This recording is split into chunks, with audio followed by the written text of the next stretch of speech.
தமிழ்நாட்டின் தென் மாவட்டங்களான தேனி, திண்டுக்கல், மதுரை, சிவகங்கை, ராமநாதபுரம் ஆகியவற்றுக்கும் விவசாயத்துக்கும் குடிநீருக்கும் உதவும் முல்லைப்பெரியாறு அணையை கட்டியவர் யாருன்னா, முல்லைப்பெரியாறு அணையை கட்டியவர் யார்? John Pennycuick.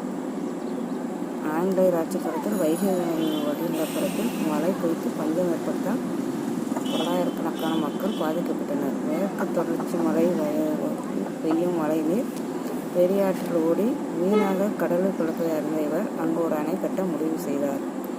கட்டுமானத்தின் போது இடையில் கூடுதல் நிதி ஒதுக்க ஆங்கிலேயர் அரசு மறுத்தபோது தனது சொத்துக்களை விற்று அணையை கட்டி முடித்தார். அவருக்கு நன்றி செலுத்தும் விதமாக அப்பகுதி மக்கள் தம் குழந்தைகளுக்கு பென்னிக்விக் என பெயர் சூட்டும் வழக்கம் இன்றும் உள்ளது.